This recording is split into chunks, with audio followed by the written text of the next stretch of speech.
Acompañan el día de hoy a esta conferencia por medio de las plataformas digitales habilitadas. El municipio de Oaxaca de Juárez, a través de la Regiduría de Derechos Humanos y de Igualdad de Género, en coordinación con el Centro de Investigaciones Jurídicas de la Facultad de Derecho y Ciencias Sociales de la Universidad Autónoma Benito Juárez de Oaxaca, les dan la más cordial bienvenida a la conferencia denominada El ejercicio de la ciudadanía en las juventudes, cuyo objetivo es reflexionar sobre lo que significa ser joven y ciudadano al mismo tiempo en las sociedades contemporáneas, los obstáculos a superar y las posibilidades de lograrlo. Dicha conferencia será impartida por el doctor Baldomero Mendoza López, a quien se le agradece y nos distinga con su presencia. De igual manera, damos la bienvenida a la licenciada Mirna López Torres, regidora de Derechos Humanos y de Igualdad de Género del municipio de Oaxaca de Juárez. Licenciada, bienvenida y buenas tardes. De la misma manera, le doy la más cordial bienvenida al maestro Laureano Martínez Martínez, coordinador del Centro de Investigaciones Jurídicas de la Facultad de Derecho y Ciencias Sociales de la Universidad Benito Juárez de Oaxaca de Juárez. Maestro, buenas tardes, y sin mayor preámbulo, le cedo el uso de la voz a la licenciada Mirna López Torres, quien nos dirigirá algunas palabras. Bien, pues buenas tardes a todas y a todos. Es un honor, como siempre lo hemos planteado, es un honor poder dirigirnos a ustedes en esta tarde en la que nos damos cita para reflexionar y compartir ideas sobre un tema que en especial me encanta, el ejercicio de la ciudadanía en las juventudes. Un tema que de inicio despierta gran interés por lo que significa conjugar en un mismo tiempo el deber cívico, los derechos civiles y las responsabilidades que ello implica. En la etapa en que por naturaleza cuestionamos prácticamente todo, porque lo que en ocasiones se denomina rebeldía en los jóvenes de manera muy positiva, debiera entenderse como esa capacidad tan natural de cuestionar los paradigmas, las creencias y el orden impuesto. En esa búsqueda de identidad que lleva a no admitir por sistema todo lo que se dicta, se cree o se supone necesario, no con un afán, insisto, de romper normas o por consigna o de manera absurda, sino en esa capacidad de cuestionar para mejorar, para entender y aportar, para evolucionar y trascender. Y por otra parte, el deber ciudadano apunta al orden, al equilibrio, el cumplimiento de deberes y establecimiento de valores y principios en los que se enmarca la convivencia y se establecen las democracias.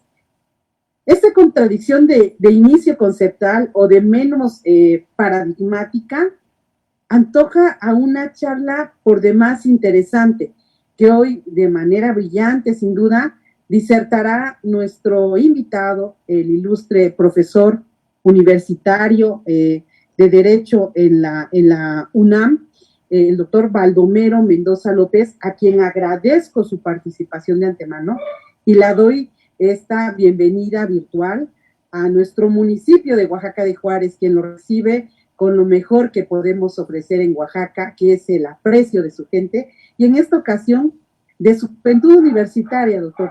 De verdad nos sentimos muy honrados de contar con su presencia y desde luego esperamos que este diálogo por asumir la responsabilidad y a la vez el privilegio de ser ciudadano y ciudadano, pues bueno, los derechos fundamentales, las democracias se respetan y construyen a partir de nuestro reconocimiento como ciudadanos, como ciudadanas, lo cual nos da una categoría jurídica simple, bueno, sino como una condición política, jurídica y ética, y bueno, las sociedades exitosas y que trascienden, pues son bases para los ciudadanos. Por ello, nuestra Regiduría de Derechos Humanos y de Igualdad de Género mantienen esa serie de conferencias que sirven para seguir construyendo una ciudadanía a partir de sus ciudadanos, ciudadanas conscientes, proactivos y que sabedores de sus derechos y responsabilidades los ejercen y los cumplen generando bien común. Y no me extiendo más, agradezco nuevamente a todas y a todos su presencia y desde luego al doctor Baldomero le rogamos que en su momento nos pueda compartir no solo su exposición, sino todas las reflexiones que podemos generar el día de hoy para los jóvenes. Y bueno, quiero también destacar dentro de las actividades o el día de hoy, dentro de la actividad que tenemos, bueno, hay algo muy marcado. El municipio de Oaxaca de Juárez, a través de esta Regiduría de Derechos Humanos y de Igualdad de Género, en coordinación con el Centro de Investigaciones Jurídicas de la Facultad de Derecho y Ciencias Sociales de la Universidad Autónoma Benito Juárez, pues bueno, ha sido el maestro, el licenciado Laureano Martínez, quien pues durante también esta trayectoria ha venido generando en este contexto de las charlas y encuentros que hemos tenido con los jóvenes, un gran aliado. Y pues bueno, el día de hoy le damos la bienvenida, le cedo el micrófono, licenciado Laureano Martínez, quien es, repito, coordinador del Centro de Investigaciones Jurídicas de la Facultad de Derecho y Ciencias Sociales de la UACO, pues también para que desde este contexto nos comparta un saludo y de ahí poderle dar entrada ya a la ponencia del doctor Baldomero. ¿Cuánto? Y le cedo el micrófono maestro Laureano, por favor. Buenas tardes a todas y todos los que nos acompañan el día de hoy.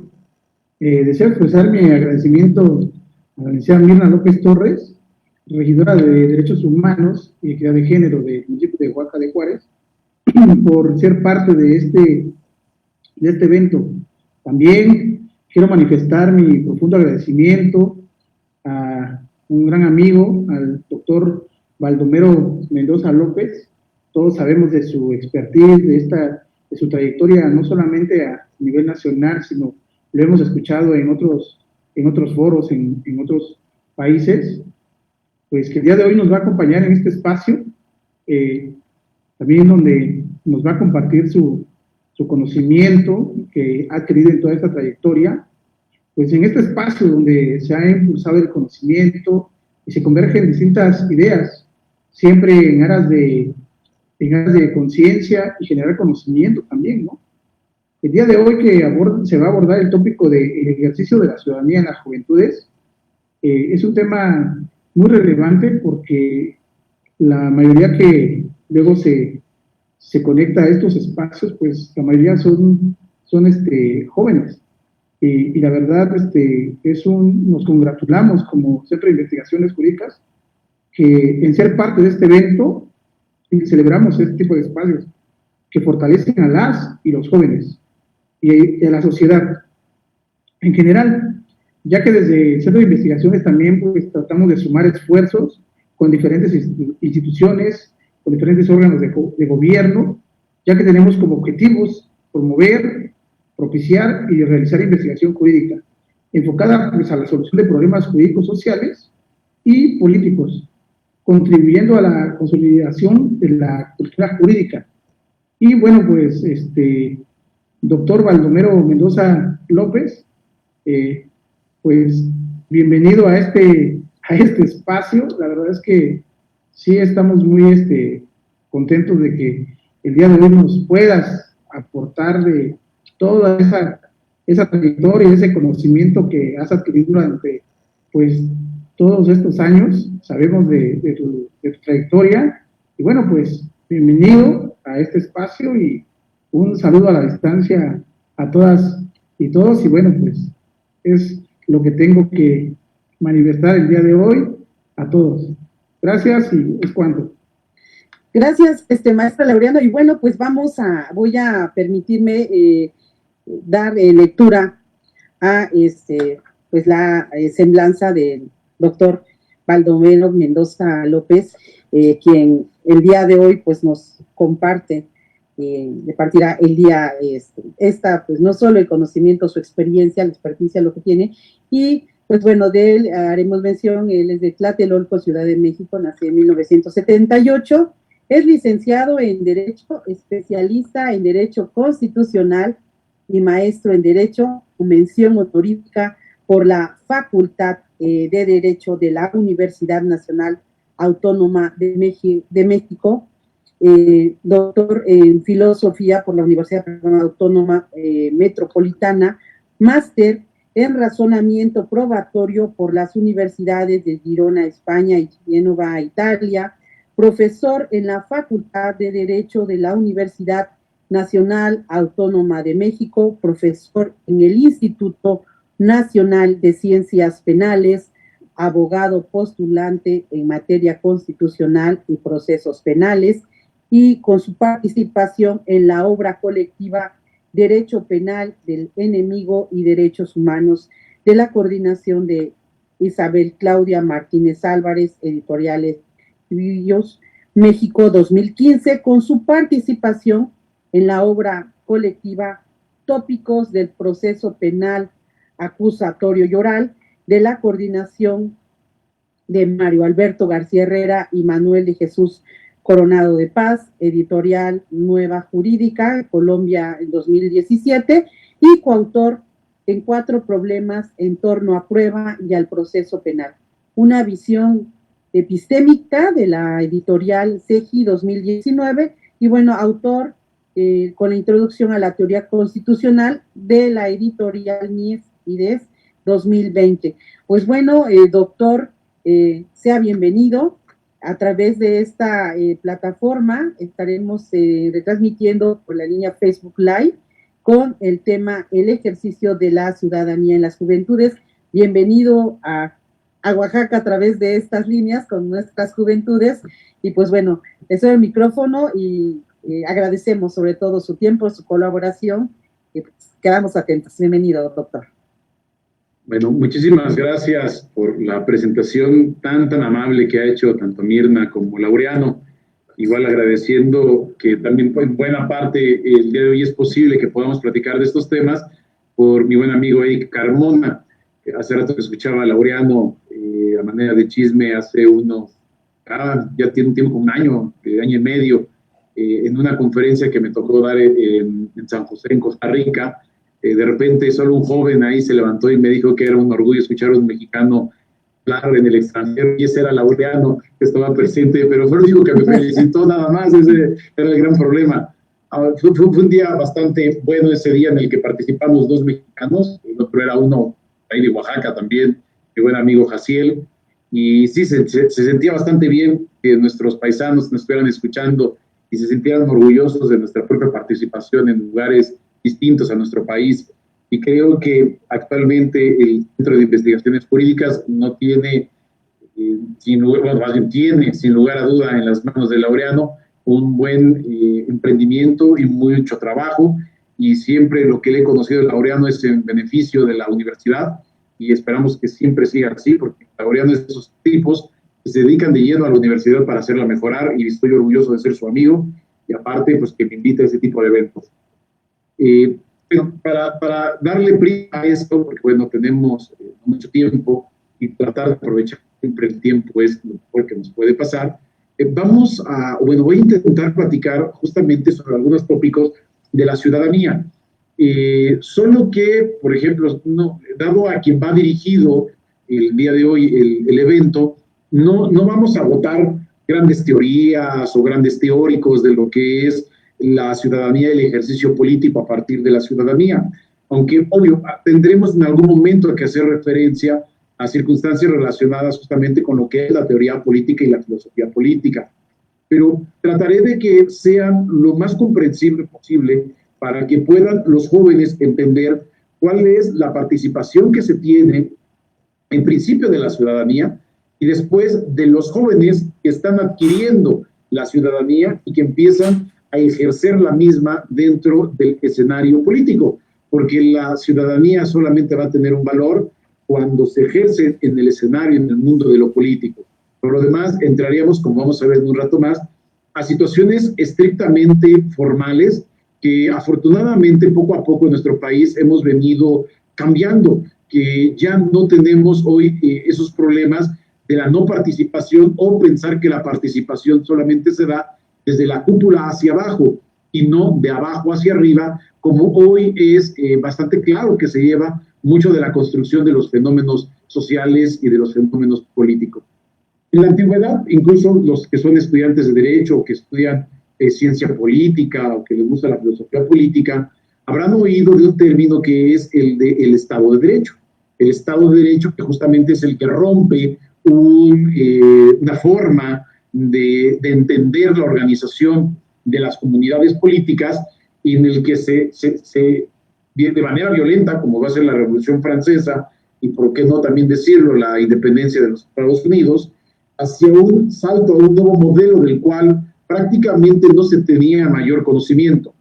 Si bien es cierto, desde la época de los griegos, específicamente en el siglo V y en el siglo IV antes de Cristo, en la Grecia clásica, habíamos encontrado que ahí había una forma de organizar el poder político, el cual denominaron democracia. Y la democracia griega tenía características muy particulares que difícilmente se reproducían en otra forma de organizaciones en el mundo antiguo. Es más, no solamente en el mundo antiguo, sino todo el avance que se tiene, lo conocemos como la Edad Media, incluso hasta la Alta Edad Media, y así hasta llegar a la Revolución Francesa, no vamos a encontrar una circunstancia parecida a la que existía en los griegos. Los griegos ejercían una democracia, y con ello teníamos que la decisión se encontraba en los ciudadanos. La toma de decisiones era por los ciudadanos. Si ustedes quieren ver más o menos cómo funcionaba la democracia griega, existen una serie de obras en las cuales hace referencia justamente a su funcionamiento y ver cómo se lleva esta participación. Una primera obra, bueno, que es más bien un discurso, que es el discurso fúnebre de Pericles. Pericles, obvio, no es el de los Adams, Pericles es un general griego, y después de la guerra, de la batalla, se da cuenta que se encuentra derrotado el ejército ateniense y trata de animar, es un discurso fúnebre, trata de animar a los griegos, indicándoles que ellos son diferentes a los demás, específicamente son diferentes a los espartanos, porque dice, mientras ellos son autoritarios y alguien les ordena hacer algo, nosotros discutimos los asuntos en la plaza pública. Ese es uno de las principales características de la democracia antigua. Es una democracia directa, la cual se ejerce en las plazas, ahí donde se pueda tomar el uso de la voz y donde se pueda poner a discusión los temas que atañen a la comunidad, es ahí donde se ejerce la democracia. Por ejemplo, en los municipios, Oaxaca es uno de los estados que mayor número de municipios tiene, en algunos de ellos, y también en Chiapas, existen todavía figuras que son bastante representativas de lo que era la democracia griega. Usted lo puede encontrar en figuras como las del Cabildo Abierto. En el Cabildo Abierto es justamente eso. Los miembros del Cabildo salen a discutir los temas con la ciudadanía y se lleva a cabo una discusión en la plaza pública, en donde todos los interesados en los temas que serán debatidos por el ayuntamiento en este Cabildo Abierto tendrán lugar y toda persona puede participar, siempre y cuando, obvio, haya un orden, porque hay un orden en la toma del uso de la palabra, porque si no, no hay un diálogo, no podríamos tomar tampoco ningún tipo de decisión. Ahí donde no hay diálogo, no hay decisiones. Entonces, la democracia, con motivo de ello, la democracia griega, implica un ejercicio de diálogo entre los ciudadanos para la toma de decisión.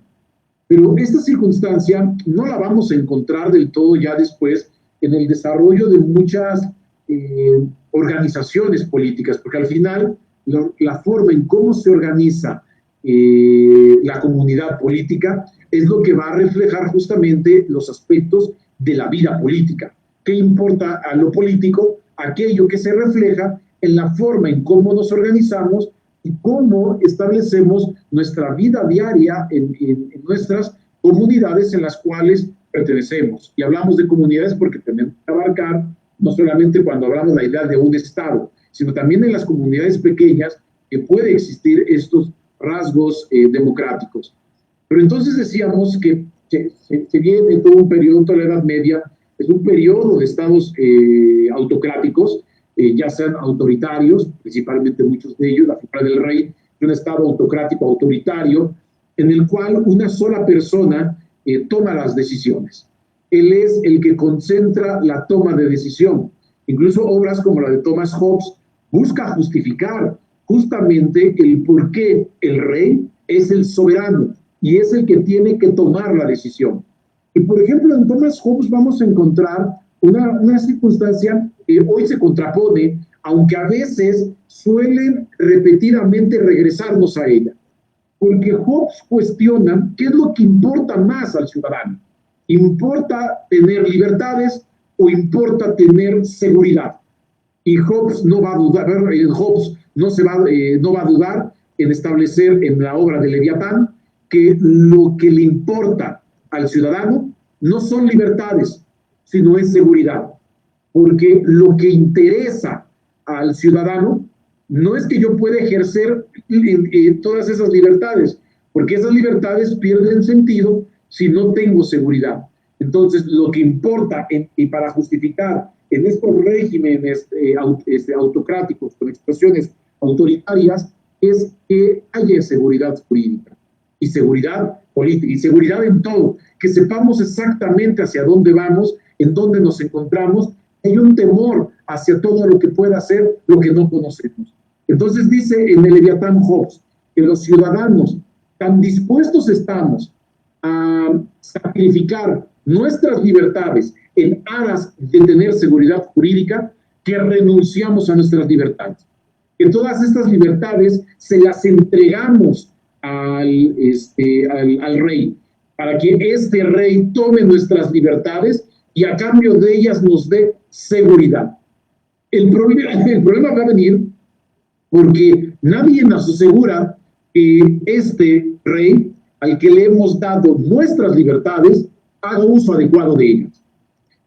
Y además, Hobbes lo único que dice, lo único que nosotros nos guardaremos de derecho en contra del soberano será el que si él no me da seguridad jurídica, yo pueda ir en contra de él. Pero el soberano va construyéndose, dice Max Weber, con una serie de circunstancias que le van a permitir tener justamente la idea de ser el soberano, es decir, que no haya una autoridad mayor a él o por encima de él. Weber dice que debemos de identificar en las construcciones de estos estados varias circunstancias. Por ejemplo, el que haya un estado que tenga un ejército profesional. Entonces, en la construcción del estado autocrático, autoritario, el rey requiere tener un ejército, pero no cualquier ejército, un ejército que sea servil a él, un ejército que sirva a sus propósitos. Pero para que esto pueda acontecer, requiere que sean sus propios ejércitos, y con ello tenerlos, y esto implica un gasto que por supuesto va a ir justamente hacia el soberano. Pero el soberano debe de conseguir los recursos. Entonces, en estos tipos de estados, surge la idea de que el monarca, el soberano, es quien tiene el monopolio de las finanzas, quien tiene el monopolio de la recolección de los impuestos. Entonces, el soberano es el único que puede cobrar impuestos, porque necesita mantener, entre otras cosas, su ejército, porque cada vez que alguien no quiere estar dentro de su voluntad, ocupará su ejército para ir en contra de esas personas. Porque además es el pretexto de que requiere el ejército para poder pacificar y no llevar a la guerra civil. Es el punto que tanto miedo le da a Hobbes. Porque Hobbes, incluso en sus escritos biográficos, dice que él nace con el propio miedo. Porque en el momento en que su madre lo estaba pariendo, había un bombardeo en la ciudad donde él era originario. Entonces mi madre me parió a mí junto con el miedo. Y Hobbes lo que menos quería era el desorden y la guerra civil, porque había padecido durante toda su vida.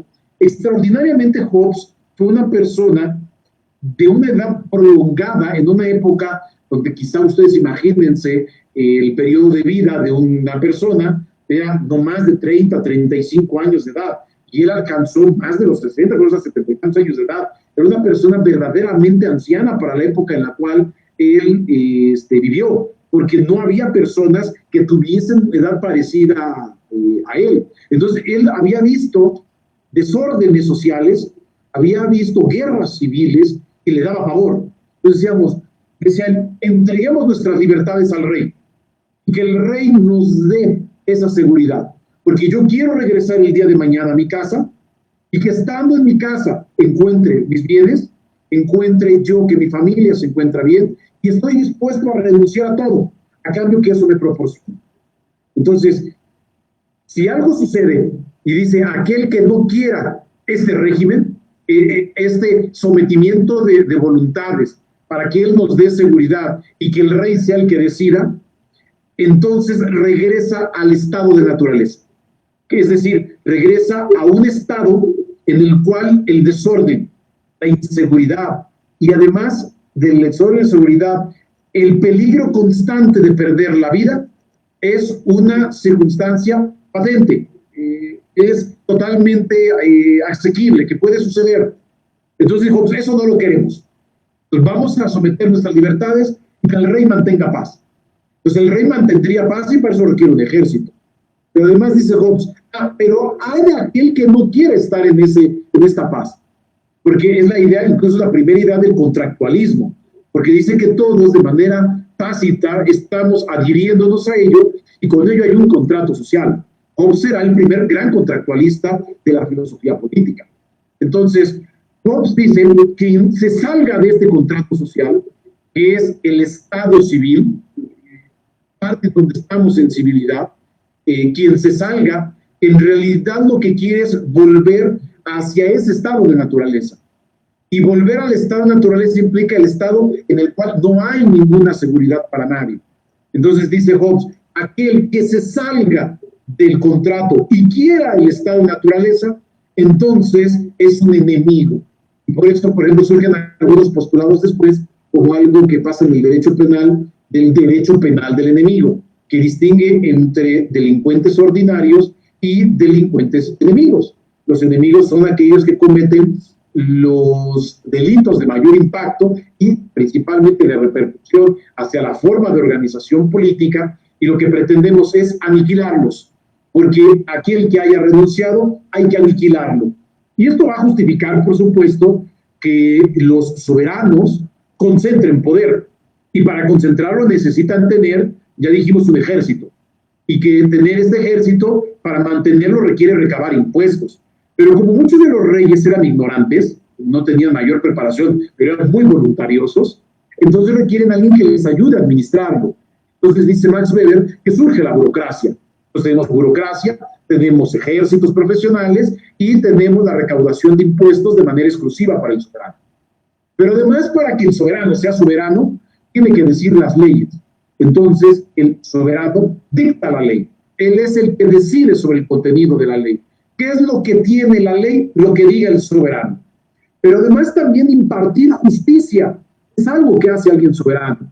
Consecuencia de ello vamos a tener que el rey también imparte justicia. Y es más, el rey es quien delega las facultades de impartición de justicia. Es lo que vamos a tener, lo que despreciarán los revolucionarios franceses, porque los jueces eran serviles al rey. Pues no quieren eso. No queremos más nada que quede de aquello que fue el rey. Porque esto, concentración del poder político, sabemos que solamente llevó a abusos, descontentos y, por supuesto, a una gran revolución que trascenderá en la historia de la humanidad, que es la Revolución Francesa, que es romper con el viejo régimen para entrar en un nuevo régimen en el cual se dice que decidirán los ciudadanos. Pero fíjense, solo hay un trasplante, porque decíamos en los estados autocráticos, y específicamente en aquellos de corte autoritario, que el soberano es el rey, el monarca, y el monarca concentra el poder porque él es el titular del ejército, él cobra los impuestos, él es el titular de la administración a través de la burocracia, y él, a su vez, lo que hace es dictar las leyes e impartir justicia. Él todo lo hace. Entonces, ahora lo que hace en la Revolución Francesa es decir, separemos esas funciones que el rey hacía originalmente. Entonces, que tengamos que alguien dicte las leyes, que alguien imparta justicia y que alguien administre. Es más o menos lo que Montesquieu va a llevar para poder establecer esta idea de separación. Pero bueno, esta idea de separación que se empieza a dar, en realidad se pone una circunstancia meramente formal, porque el Estado de Derecho tan solo plantea la idea de una división de poderes, incluso en la Declaración de los Derechos del Hombre, en su artículo número 16, establece de que solamente tendrán constitución aquellas formas de organización política que tengan división de poderes y además un reconocimiento de derechos del hombre. Entonces dice, tendremos derechos del hombre, lo que van a denominar una parte dogmática, y la división de poderes una parte orgánica. Que no tenga estas divisiones, dice, no tiene una verdadera constitución.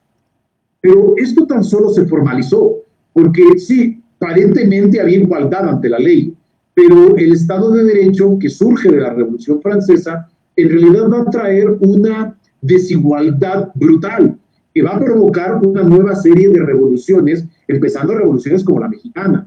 La Revolución Mexicana es una típica revolución social que traerá consigo nuevas formas de organizar al poder político. Pero fíjense, la idea del ciudadano ya la tenemos nosotros desde estos momentos de la Revolución Francesa, porque se dice que el ciudadano es representado en los órganos, en este caso de decisión del contenido de la norma, que es el Congreso, el Parlamento, y ahí el ciudadano es quien va a decidir a través de su representante. Pero en este tipo de ciudadanía no es como la conocemos al día de hoy. La ciudadanía, para poder ser concedida, debe de tener una serie de requisitos. Entre ellos, por ejemplo, tener un capital. Quien tenía capital podía ejercer la soberanía. Por eso se dice que los representantes son los mejores ciudadanos. ¿Por qué son los mejores ciudadanos?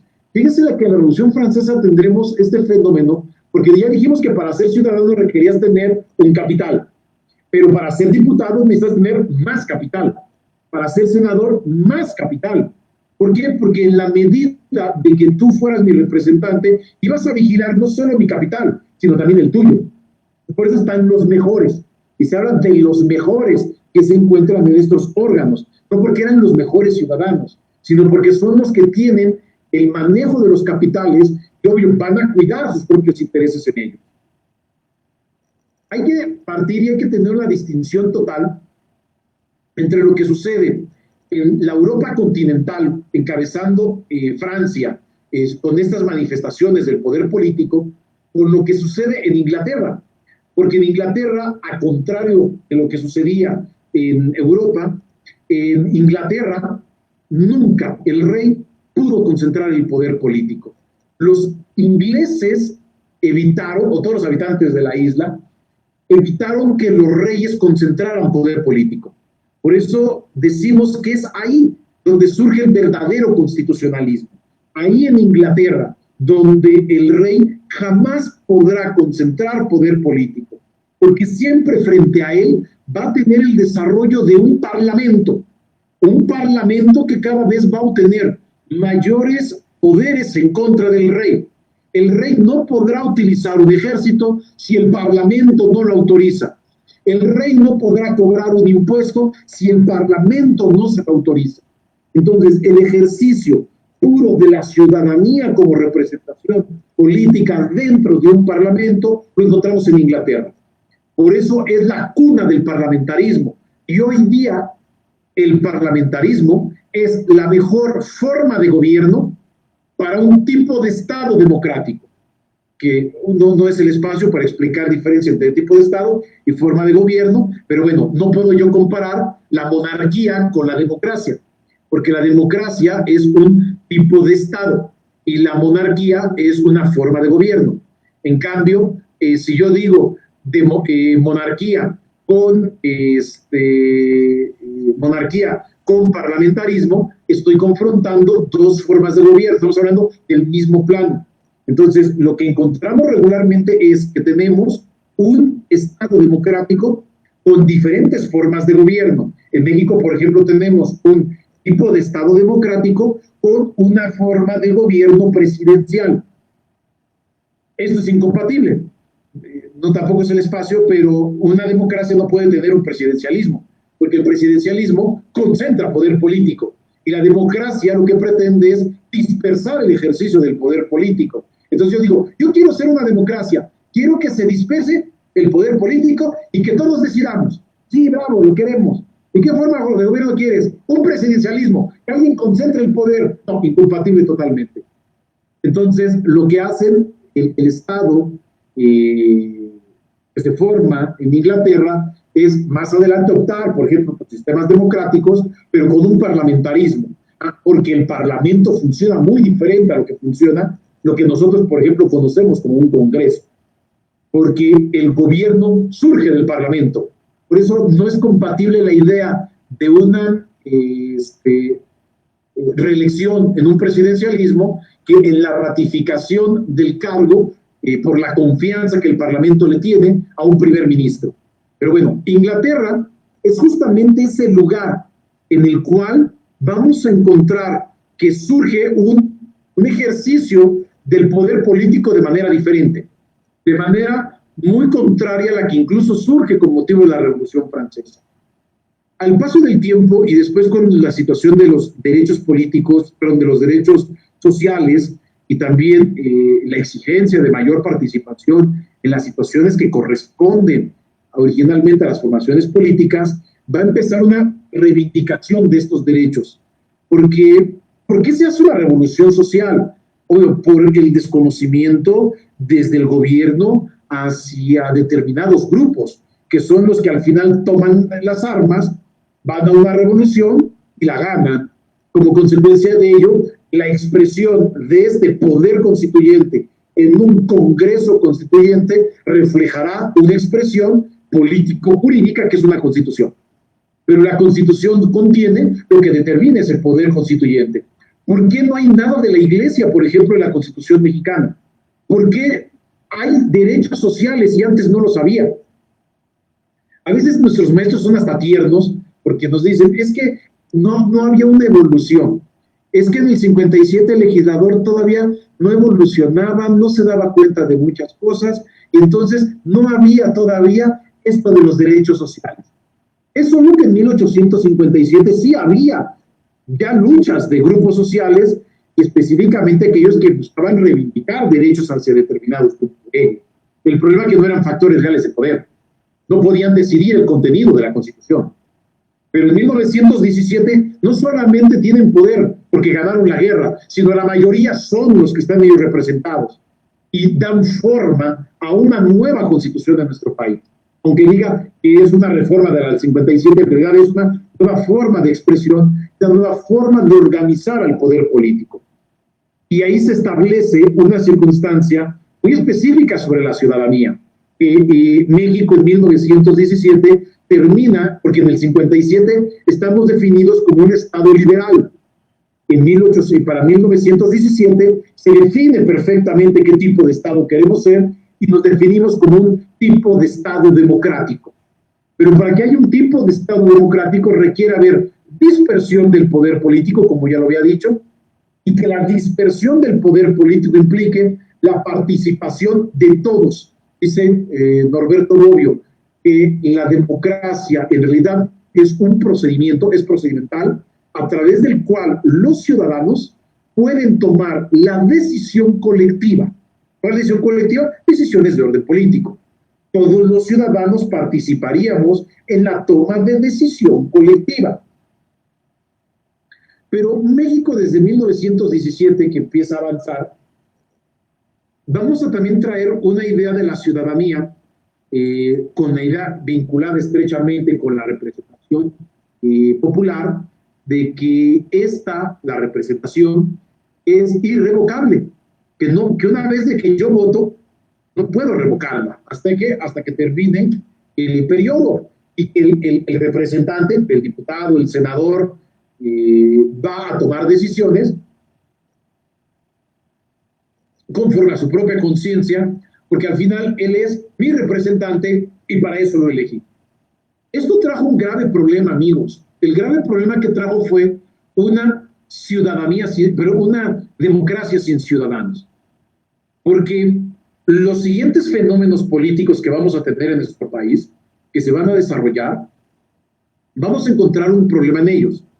Que la democracia solo se dice democracia cuando lo requerimos para conformar los órganos de representación popular. En México tenemos, por lo menos a nivel federal, vamos a ver, es la presidencia, el presidente de los Estados Unidos mexicanos es elegido popularmente y frente a él tenemos también otro órgano de representación popular, como lo es el Congreso en el cual hay diputados y hay senadores. ambos son representantes populares, tanto los diputados como los senadores. Inmediatamente los que poco estudian dicen, no, tranquilo, el Senado representa a las entidades federativas. Mentira, no representa a las entidades federativas.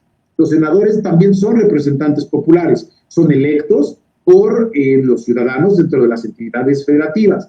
Y no representan a las entidades federativas que un senador puede votar de manera contraria a lo que diga su Congreso local y a lo que diga su gobernador, porque el soporte de su decisión es popular, no es del Parlamento local, no es del gobernador local. Entonces, no representan a las entidades federativas. Es una de las grandes mentiras que nos han vendido tradicionalmente. Incluso es una idea, hoy que el gran prócer es Benito Juárez, creó Benito Juárez. Nuestras constituciones originalmente no tenían al Senado, sino surge como una forma de debilitar al Congreso frente al Ejecutivo.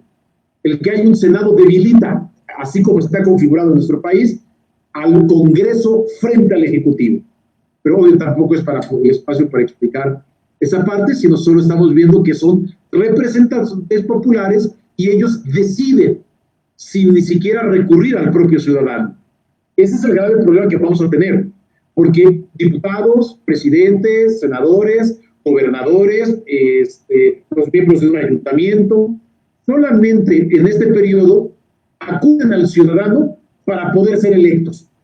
Una vez que son electos, parece ser que ya no hay más ejercicio de la ciudadanía, porque la decisión solo se lo dejamos al representante. Y el representante empieza a elegir, a tomar decisiones. Decide. Y llegamos al término de su periodo. Y ahora volvemos a ser democráticos para volver a elegir representantes. Entonces, la democracia sin ciudadanos, esa es la parte que nos traía problemas. Porque nosotros, ciudadanos, solo participamos y solo nos llamamos democracia porque elegimos a nuestros representantes. Pero no participamos en una sola toma de decisión del poder político. En una sola no participamos.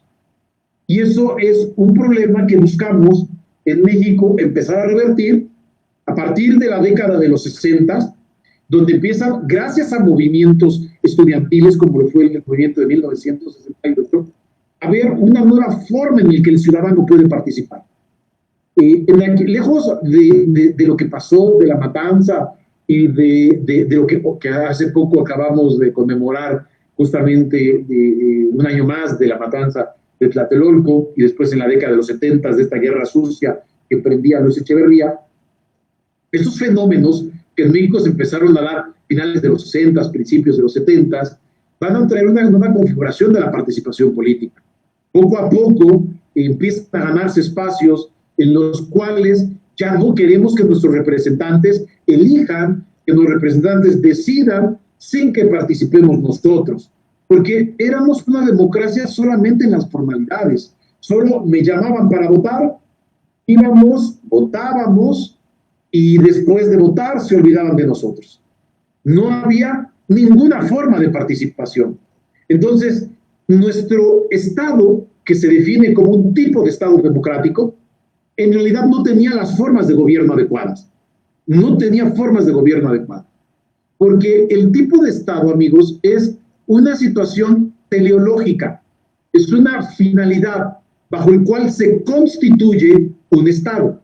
Por ejemplo, imaginemos que nuestro buen amigo Eric, no es imaginación porque sí lo tiene, que de repente se reúne con otros abogados del estado de Oaxaca y deciden formar una asociación. Y dice Eric, bueno, yo propongo que tenemos que tener en esta asociación las siguientes finalidades. Debemos de ser el colegio más fifí de todo el estado. Y debemos entonces de estar los mejores abogados. Y para poder estar los mejores abogados requerimos, y van viendo cómo quieren configurarlo. Entonces sí, votamos, muy bien, Eric, es lo que nosotros queremos para el Estado, para nuestro colegio, para nuestra asociación. Entonces todos se juntan con esos intereses y tienen ellos una finalidad en concreto, una finalidad común. Ahora, ya que ellos saben que van a tener un colegio con determinadas características y con determinados objetivos, incluso eso lo plasman en su acta constitutiva, ahora la siguiente pregunta es, ¿Y cómo diablos lo voy a hacer? ¿Cómo hago que este colegio sea el más fifí? Entonces dice, vamos entonces a decidir, primero, que haya una comisión de elección de los nuevos integrantes. Entonces se elige.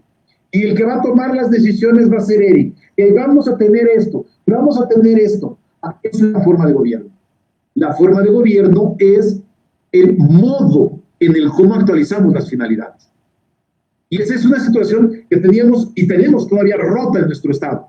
Porque digo, yo quiero ser un Estado democrático, en el que haya dispersión del poder político y la toma de decisiones sea de manera colectiva.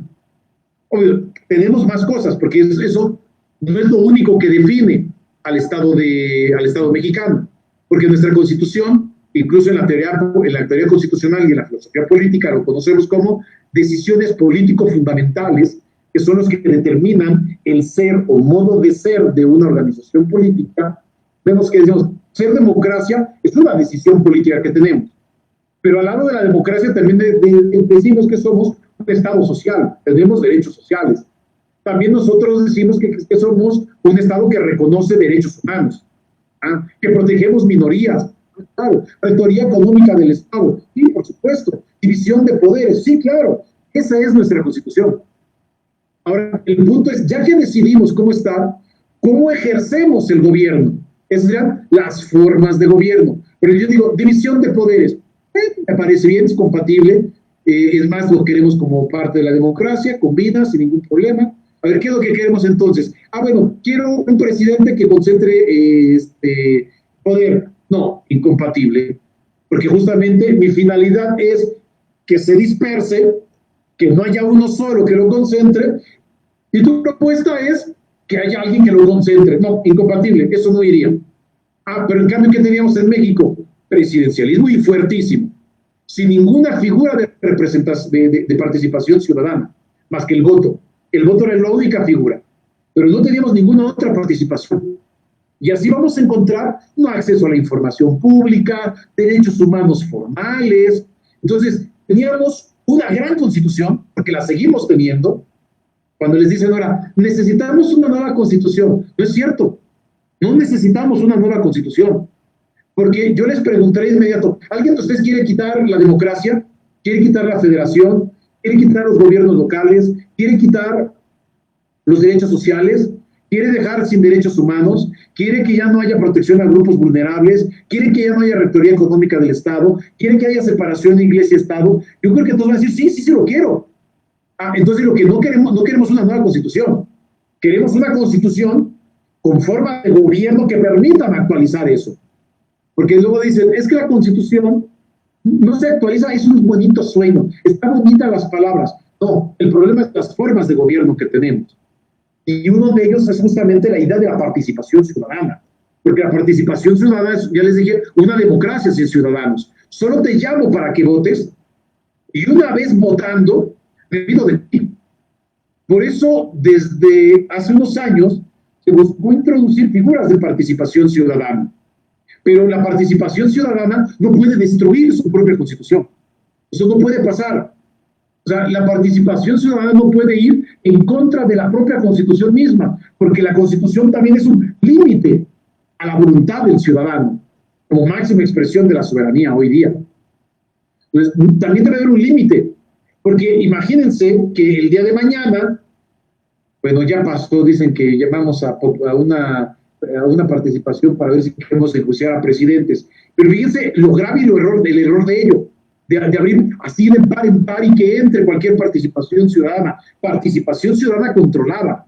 Imagínense, yo el día de mañana se me mete, por ejemplo, la Mirna, que está muy familiarizada con las situaciones de género, el día de mañana sale alguien que dice que las situaciones de género es un adoctrinamiento y que es doctrina nada más, y que no va a permitir que sus hijos sean adoctrinados en las escuelas para que les hablen de género. Que eso no es posible. Entonces, de repente llega un presidente y dice, pues vamos a consultarlo. Vamos a consultar. Y la consulta va a referir a, ¿hay o no hay género en nuestro país? Es obvio que aun cuando sea abrumadora la voluntad de que no lo haya, no puede pasar eso. La Constitución establece límites a la muchedumbre, establece límites a la toma de decisión. Sí, sí queremos una participación ciudadana, pero una participación ciudadana que esté dentro de los valores que se imprimen dentro de la propia sociedad, y uno de ellos, la protección a grupos vulnerables, el respeto al otro, es decir, desaparecer a la otredad. Aquí no hay otredades, no hay el otro, sino más bien hay un ellos en mí y yo en ellos, porque solo sé lo valioso de proteger el derecho de alguien más y resguardarlo en la medida en que ellos respetan y protegen el mío. Y este camino, amigos, empezamos desde la década de los 70 a tratar de venirlo construyendo, tratar de venirlo haciendo. Con ello se ha venido ampliando la noción de ciudadanía, en la que, como ya dije, la participación de los jóvenes en los movimientos del 68 y después en la década de los 70 será una circunstancia verdaderamente importante y de manera trascendental, porque gracias a ellos es como se logra que empiecen a tener una nueva visión de la apropiación tanto de lo individual como lo colectivo en las situaciones de valores, en las prácticas que propician el ejercicio democrático y que va más allá de lo que dice Bobbio, por ejemplo, decíamos de las situaciones meramente procedimentales. Entonces, hablar de una ciudadanía implica una complejidad que hemos venido avanzando poco a poco, porque entender a la ciudadanía regularmente se hace hoy día desde una conjunción de tres elementos constitutivos. Por ejemplo, la primera es desde una posesión de derechos, también con una correlación de obligaciones a cumplir. O sea, no basta tener derechos, también vamos a tener siempre una serie de obligaciones, que es quizá las primeras manifestaciones que se tienen sobre ciudadanía, porque los ciudadanos tienen derechos, pero también tienen obligaciones. Pero también tiene otra visión la ciudadanía, implica la pertenencia a una comunidad política determinada. Por ejemplo, nuestra amiga Mirna se siente muy mexicana, es ciudadana mexicana, pero también se siente oaxaqueña, y también se siente muy oaxaqueña, que defiende sus usos y costumbres. Es decir, hay una situación de pertenencia. El ejercicio de la ciudadanía necesariamente se involucra con la idea de pertenencia justamente a una comunidad política, a sus expresiones de esa comunidad. Pero además, esa comunidad política determinada que se vincula generalmente con la idea de nacionalidad, pero además también tenemos la oportunidad de contribuir en la vida pública a través de la participación. Y este punto es el que viene a completar y romper muchos de los arquetipos que tenemos actualmente sobre ciudadanía. Porque el primer concepto, que es un concepto jurídico muy limitado, es el que establece de que tendremos derechos y obligaciones y que estos se encuentran consagrados constitucionalmente. Es una primera visión de la ciudadanía. Es una primera visión, que por supuesto ya está corta. De nada me sirve tener un reconocimiento de derechos, porque incluso hay tratados internacionales sobre el reconocimiento de derechos civiles y también políticos, por otra parte, derechos políticos, que por supuesto no es la Convención Americana, sino una convención diversa. Entonces, también hay para derechos culturales, sociales, otro tipo de convenciones, de tratados, y que reconocen circunstancias diferentes. Pero lo jurídico no basta, es insuficiente. Porque yo no me basta decirle a Eric, ¿sabes qué, Eric? Eres ciudadano y tienes derechos y obligaciones. Sí, pero esas solo son formalidades. El otro aspecto de la ciudadanía, que es de un aspecto más antropológico, social, cultural, es el que decíamos, la idea de pertenencia. Incluso va ligada con la idea de nacionalidad, con la idea de autoadscripción a determinados lugares, porque en la buena medida en que yo reconozco la cosmovisión de mi comunidad, la cosmovisión implica la forma de ver la vida, porque, por ejemplo, hace rato Mirna me decía, te voy a invitar verdaderamente a tal lugar para que conozcas la visión de la gente a la que yo pertenezco, o Laureano, o a esta, porque es una de las cosas que, por ejemplo, tiene ricamente Oaxaca. que tiene cosmovisiones totalmente diferentes en una misma entidad federativa. Porque no es lo mismo un grupo que otro grupo, la forma en cómo ven la vida. Entonces, el ejercicio de la ciudadanía se expresa también a partir de la idea de pertenencia a su grupo. Porque yo, cuando participe en la vida política, expresaré mi pertenencia, mi cosmovisión al lugar de donde yo soy. Entonces, por ejemplo, yo que soy chilango, mi visión es chilanga. Entonces, estoy orgullosísimo de ser chilango y trato de expresar lo mejor que puedo los problemas que atañen a mi comunidad. Y así vamos a encontrar que esta es una expresión de la ciudadanía como tal. No solamente la idea de mi pertenencia a una idea de una nación, sino que me siento parte de ella. Y por último, la idea de participación. Esta idea de participación es la que completa de buena forma la idea de ciudadanía, porque queremos participar, queremos que nuestra decisión se convierta en parte de la decisión colectiva, porque quien pierde dentro de una decisión colectiva se está en paz, sí y solo sí, en la medida en que haya participado en la toma de esa decisión. Entonces, si yo como ciudadano sé que participé en la toma de decisión y esa toma de decisión se llevó bajo las reglas que nosotros reconocemos, en el que hay una participación constante de nosotros, entonces acepto la derrota porque sé, es una de las cosas que dice Norberto Bobbio, incluso dice que es de las máximas de la democracia, porque sé que el día de mañana, en las mismas condiciones en que ellos fueron mayoría, yo tengo la posibilidad de ser mayoría. Entonces, las mayorías se comprometen en este juego a evitar que las minorías se conviertan en las mismas condiciones en las que ellos fueron mayoría, en mayoría. Y esta es la regla de oro de la democracia para Norberto Bobbio, en el que se permita justamente este juego político. Y para ello hay muchas cosas, jóvenes, en las que ustedes pueden participar. Desde las redes sociales podemos participar en ello, porque ahora la democracia es una democracia abierta, es sacar la democracia a las calles, meterla en las redes sociales, hacer que todos participemos en ella, que construyamos nuestras realidades a partir de nuestras participaciones en cualquiera de los foros. Ya no somos los griegos en la plaza pública, ahora somos, dice ahora millennial, bueno, yo no, yo soy un poco más joven, pero ustedes muy probablemente lo están escuchando así, pero el Laureano, que se ve chamaquito, él es millennial, por supuesto, este millennial que salga a las calles, pero también pueda hacer uso de las redes, expresarse, manifestarse abiertamente. Pero este tipo de cosas también traen una deformación del ejercicio político, porque también conduce a la manipulación. La ciudadanía debe de tener un acceso a la información, que es una precondición necesaria para una democracia de calidad. Si los jóvenes no tienen acceso a una información, y ojo, no la información que el gobernante quiere que yo sepa. Ese es un problema con algo que sucede todas las mañanas, que solamente quieren dar la información que interesa que tengan. Yo debo tener acceso a toda aquella información que yo desee, la quiera o no la quiera participar el gobernante.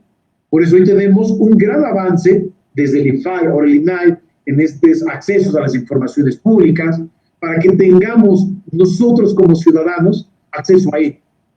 Porque la conformación de la idea de lo político en el ciudadano resulta indispensable para tener política de primera calidad.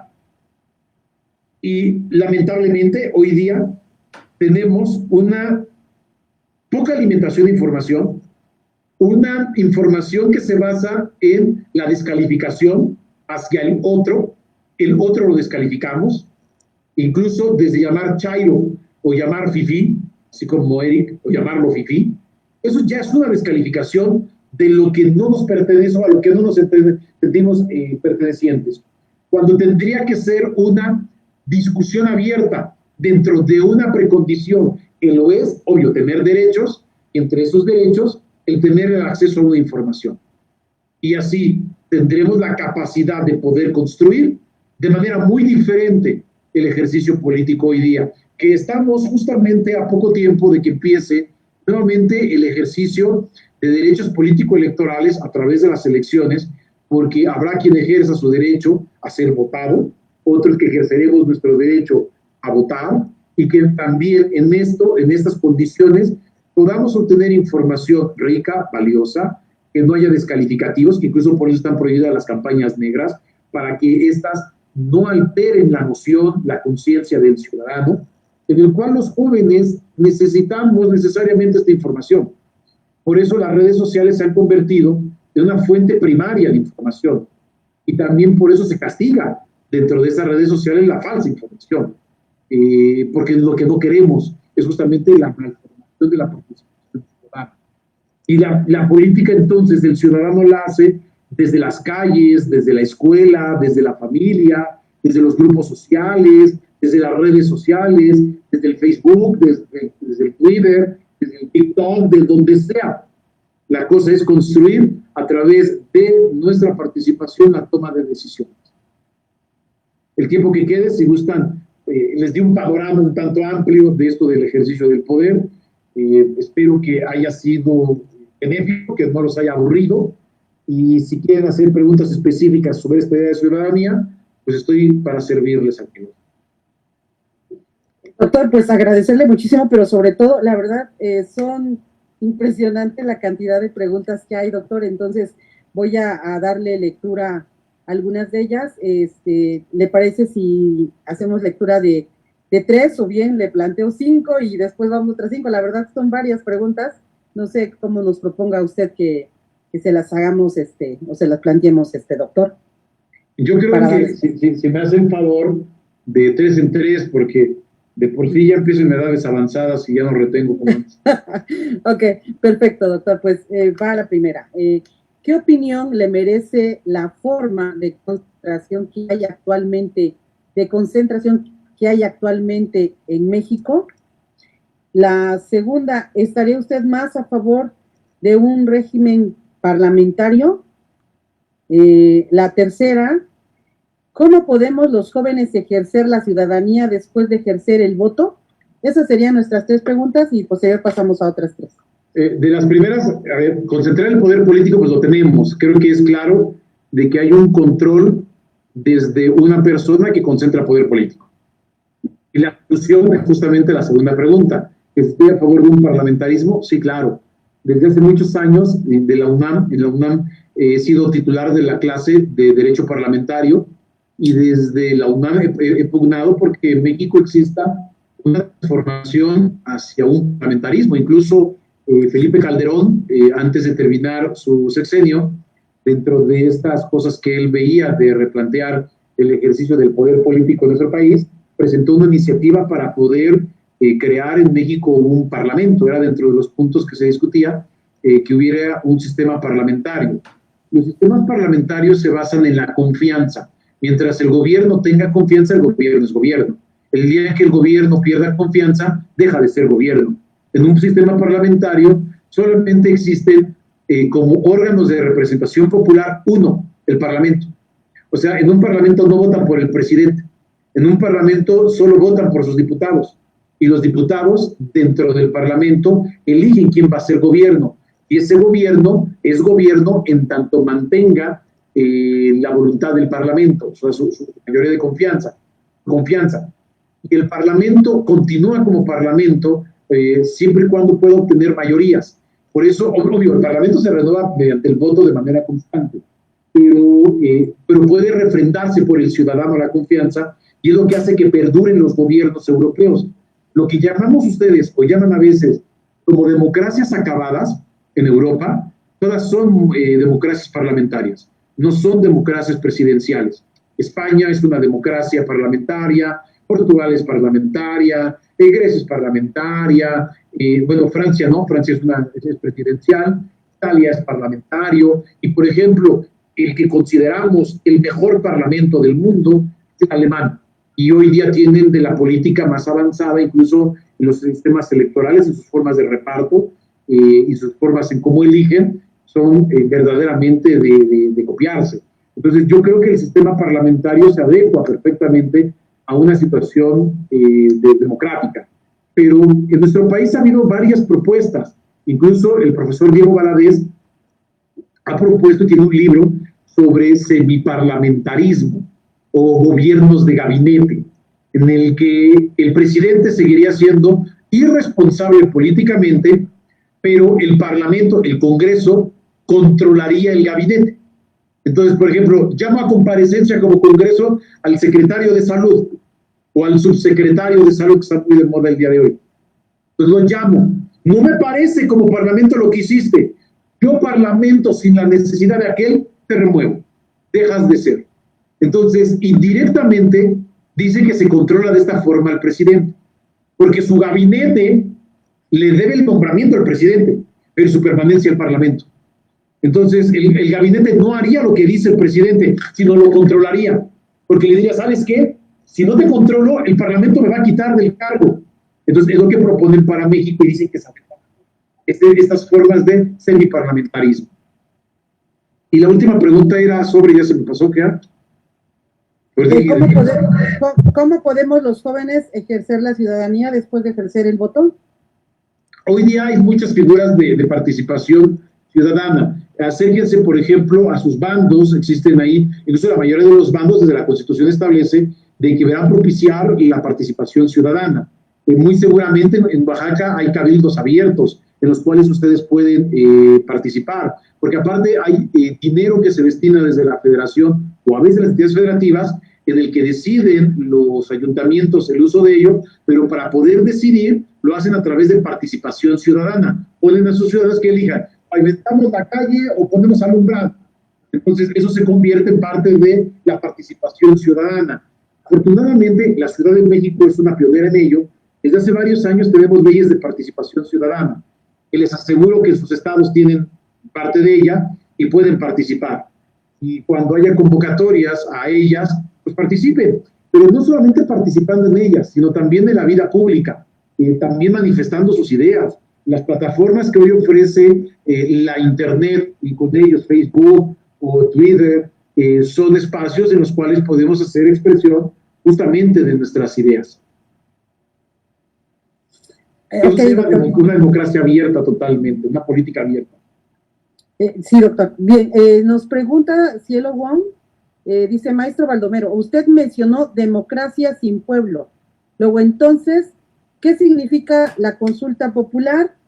Siguiente pregunta, cuando hay discriminación hacia los jóvenes indígenas, ¿se les limita a la ciudadanía se agota con el sufragio? Otra pregunta que nos ponen, hoy exclusión de la ciudadanía de las juventudes, hay exclusión de la ciudadanía de las juventudes cuando están representadas en participación política. De la primera, hace rato cuando hacía referencia, por ejemplo, a Hobbes, que decía que el soberano era el rey, después quitamos al soberano del rey y podemos que son los ciudadanos, pero no todos los del pueblo son ciudadanos. O sea, pueblo y ciudadanía no son sinónimos, son dos cosas diferentes. En una democracia, no todo el pueblo es ciudadano, porque, por ejemplo, los menores de edad son parte del pueblo y no son ciudadanos. Pero en un Estado liberal, aún obteniendo determinadas cosas como la mayoría de edad, impiden ser ciudadanos, porque puede ser censatario, puede haber el requisito de tener determinados ingresos. Incluso ayer en el Facebook me ponían que alguien proponía ahí algunas cosas para poder restringir que estemos dados de alta para ejercer la ciudadanía en el padrón en el RFC del Registro Federal de Contribuyentes. Y obvio, eso no podría hacer, eso no puede pasar, porque en una democracia la única forma de adquirir la ciudadanía es el paso natural del tiempo, o sea, que cumpla 18 años. Eso todos los vamos a cumplir, nadie lo puede evitar, es una situación natural. Entonces, todo pueblo, en algún momento va a ser ciudadano. Entonces, esa distinción de pueblo y ciudadanía es un concepto tradicional que se hace en los estudios desde la ciencia política, incluso de derecho constitucional, que por cierto el derecho constitucional es el derecho más político. Tendríamos que separarlo. Ahora decimos que la democracia se encuentra en el pueblo. Entonces todos ejercemos la idea de la soberanía, pero una soberanía controlada, porque el ciudadano no puede elegir incluso para poder destruir a sí mismo la forma de organización. No puede utilizarla para ir en contra de minorías o restringir derechos. Para eso no puede servir. Por eso es que pasan las iniciativas populares y las consultas populares por un control por parte de la Suprema Corte de Justicia. Porque ahora ya no lo llamamos Estado de Derecho, sino lo llamamos un Estado constitucional de derecho, en donde reivindicamos a la Constitución como la máxima decisión en la organización, que ni aún el ciudadano pudiese modificarlo en algunas partes, porque le son indecidibles. Una de ellas son los derechos. Los ciudadanos no podemos decidir sobre los derechos de otros ciudadanos. Imagínense que yo ponga a votar si el día de mañana vamos a meter en campos de concentración a los homosexuales. Y que abrumadora, 80% de participación ciudadana. Obvio, no puede pasar eso. Eso no puede pasar. Por eso se le pone el término Estado constitucional como apellido de derecho. Todo ajustado a lo que determina la Constitución, con un gran guardián que se supone que son los tribunales constitucionales. Después nos decían, ¿cómo participar? ¿Que hay discriminación? Sí, claro, hace rato decía justamente eso. La ciudadanía, con la idea de pertenencia, puede verse mermada. Por eso es la apertura hacia ello, hacia la cosmovisión del ejercicio de la propia ciudadanía. Entonces, hay que denunciar ese tipo de circunstancias para poder accederlo, porque también la ciudadanía es activa y hacer uso de los mecanismos de garantía que se establecen para ello. Por ejemplo, en la Ciudad de México acabamos de inaugurar nuestros jueces de tutela. Los jueces de tutela tienen a su cargo garantizar esos derechos para poder que se vuelvan efectivos como tal. Y de la última pregunta, ¿cuál era? Perdón, tengo que se me va la onda. Tu micrófono. Mirna, tu micrófono. ¿Hay exclusión de la ciudadanía, de las juventudes, cuando no están representadas en la participación política? Sí, debería de haber hoy día mayores representantes jóvenes, pero lamentablemente seguimos todavía con mucho de los postulados a partir de partidos políticos. Yo creo que debemos de avanzar hacia la posibilidad de candidaturas en las cuales no dependan de partidos políticos. Estamos todavía creciendo en ello y esto permitiría pues una mayor participación de las personas. Bien, doctor, yo sé... Otras tres antes de terminar. Eso le iba a pedir, por favor, porque sí, son varias preguntas y sí nos gustaría que otras tres, por lo menos, sí nos pudiera respaldar con su información. Bien, la siguiente pregunta es, dice, ¿qué relación tiene la participación ciudadana de los jóvenes con la ética y la moral? La siguiente pregunta es, ¿qué opina sobre el ejercicio de las mujeres jóvenes de salir a las calles a exigir para que le garanticen sus derechos? Y la tercera pregunta dice, para poder participar, ¿qué considera es más importante? ¿Experiencia política o perfil profesional? A ver, de las mujeres, por supuesto que los espacios públicos se deben de convertir en espacios cívicos y espacios en los cuales nosotros podamos hacer uso de nuestra manifestación de ideas.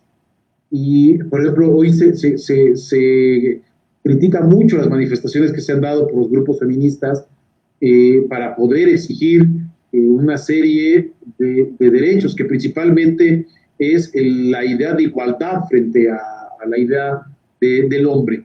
Porque hoy día, por ejemplo, si nosotros preguntamos en cualquier foro que ustedes quieran, qué caracteriza un hombre y una mujer, casi todos van a responder cosas relacionadas con cuestiones de su sexo, de esta parte que nos ubica como macho o hembra.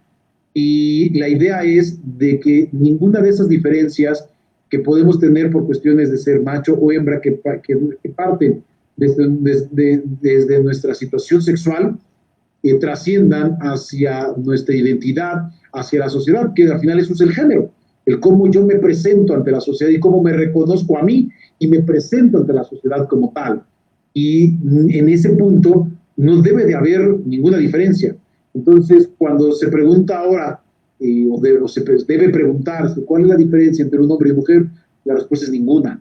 no hay ninguna diferencia, porque las diferencias que pueden marcarse a partir de situaciones de macho-hembra no deben de trascender en la participación política. Y aquí es donde tenemos graves problemas, porque las mujeres les hemos dicho que son iguales, les hemos dicho que pueden participar, les hemos dicho que les garantizamos espacios para que puedan en igualdad de circunstancias estar que cualquier persona distinta a una mujer, o sea, en este caso hombres, y que no haya distinción a partir de ello, decimos la eliminación de todos estos estereotipos. Pero estamos muy mal porque muchas de ellas han ocupado las vías institucionales, lo han denunciado, incluso tomaron en la última ocasión que sucedió que pintaron los cuadros, una de ellas habló con el presidente, le pidió al presidente, el presidente se comprometió a que iba a encontrar a su hija, pasó el tiempo y ni las instituciones, ni el derecho, ni la política le ha respondido. Entonces, el hecho de que expresemos de esta forma, bien puede ser una circunstancia que a muchos no nos parezca, que destruyan o que pinten, que rayen, pero no hay otra forma de hacer que aparezcan en el escenario y en la vida política, y que volteemos y veamos que tienen un problema, que volteemos y digamos que hay necesidad de solventar y solucionar esos problemas, porque las vías institucionales no sirvieron. Tratan esas cosas y son objeto de burla. Entonces, ¿qué quieren que se haga? Entonces, definitivamente la participación de la mujer es importante y las queremos al lado de nosotros en circunstancias de igualdad, debatiendo todos y cada uno de los temas, de los problemas que atañen a nuestro entorno, posibilidades.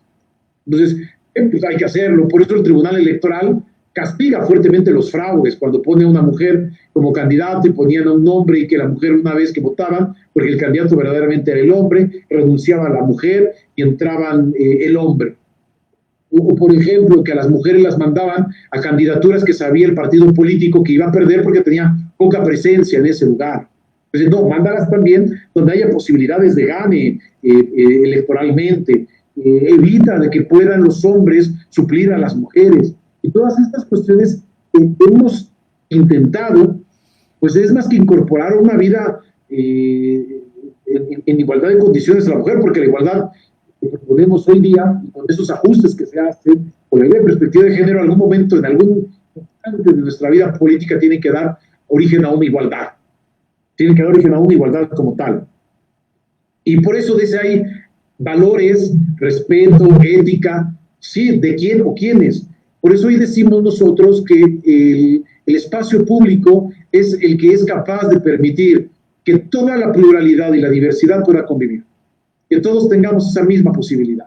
Porque si algo hemos descubierto en la filosofía política es que el ser humano es plural y es contingente. ¿Qué implica que es plural? De que yo no puedo exigir a Eric que sea y piense igual que yo, porque incluso al mirarnos como buenos amigos frente a frente, notamos que tenemos diferencias, y no solamente en nuestra propia apariencia, en la forma de pensar, en la forma en cómo vemos el mundo, en la forma en cómo coincidimos lo que hacemos como personas. Pero somos contingentes, porque también el Baldomero de hoy no es el Baldomero de hace 10 años, el de hace 15 años. El Baldomero de hoy no es el mismo de antes de que ella terminara conmigo, el que soy ya sin ella. No es cierto, pero bueno, estamos en la misma circunstancia. Somos contingentes, cambiamos, nuestras sociedades son cambiantes y somos plurales. Y ahora por eso decimos que el constitucionalismo se construye no de arriba hacia abajo, sino de abajo hacia arriba. Es por eso importante la construcción de la política no de arriba hacia abajo, como pretenden algunos hoy día en nuestro país, que se construya desde una moral única, una visión única, hacia abajo, cuando no, se construye al reverso, es de abajo hacia arriba. Sería más o menos ahí la respuesta. Gracias. Teníamos las otras preguntas, la de ¿qué relación tiene la participación ciudadana de los jóvenes con la ética y la moral? ¿Qué es lo que decía hace rato? Que al final todos participamos de nuestra propia cosmovisión. Ética y moral son muchas veces cosmovisiones propias. Y tiene que haber un sentido en el cual puedan llegarse a acuerdos, en el que puedan configurarse escenarios para todos, como tal. Y tolerancia y respeto es mucho de lo que buscamos. Por ejemplo, la Corte yo creo que se equivocó en una resolución, esta de los tatuajes. porque piensa bien, dice que los tatuajes, quienes tenemos tatuajes, es una forma de expresar nuestra propia individualidad. Si yo me hago un tatuaje es porque quiero expresar justamente mi propia individualidad. Pero el joven este que se había tatuado una suástica, dice la Corte que no puede proteger cualquier manifestación de idea. Y esto no es cierto, porque bien puede parecerme un estúpido quien lo haya manifestado, pero es su idea. Porque al final no está con ese discurso propiciando violencia. Lo que sí el derecho internacional y el desarrollo filosófico va en ese sentido, que se prohíbe es el discurso de odio que provoca violencia. Porque yo bien puedo traer una suástica, pues sí, está estúpido porque creo en eso.